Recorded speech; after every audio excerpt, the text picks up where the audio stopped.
3 2 1 التنمر. أنا شخصيا ما تعرضت للتنمر، بس صاحبي المقرب لإلي تعرض للتنمر بشكل يعني عادي. بلش يكبر ويكبر أكبر.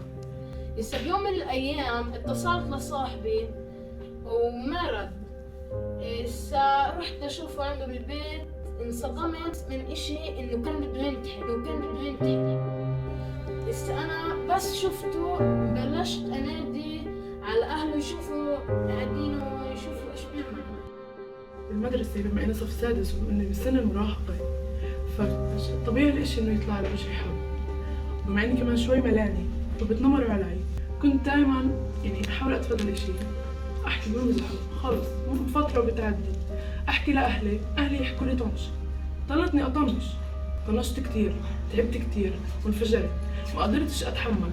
رحت حكيت لأهلي وأهلي صاروا يحكوا إنه هذا بس عشان الدراما تضلك تحترق على السوشيال ميديا وأبصر شو. أنا هون يعني إنه إيش في إنه ما أنا بنتكم لازم تصدقوني، ما أنا بنتكم لازم تصدقوني.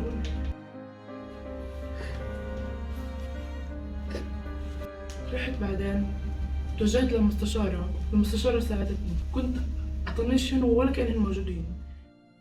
لما كنت بالرابع كنا ضل يقولوا لي قصير يا قصير، اساس انه ننكد مع بعض. بعدين صار الاشي يتطور، صار هذا الاشي يزعجني. تنا صرنا بالسادس، صاروا يضحكوا علي وياخذوا مصاري ويضربوني شمال يمين، وشي يعني كثير صار يعني عن جد يؤلمني وبصراحة مش أكتب. أنا كنت بنت من مجموعة المتنمرين. صح أنا كنت حاسة إنه عم بمشي بطريق غلط، بس لفترة حسيت إنه إشي بيسلي. وتعرضت للتنمر، وكل ما اروح على المدرسة كانوا يحكوا البنات والولاد عني ليش هيك وجهي وليش دايما هيك الحبوب على وجهي، وكانوا يبعدوا عني وما يحكوش معي شيء ليه.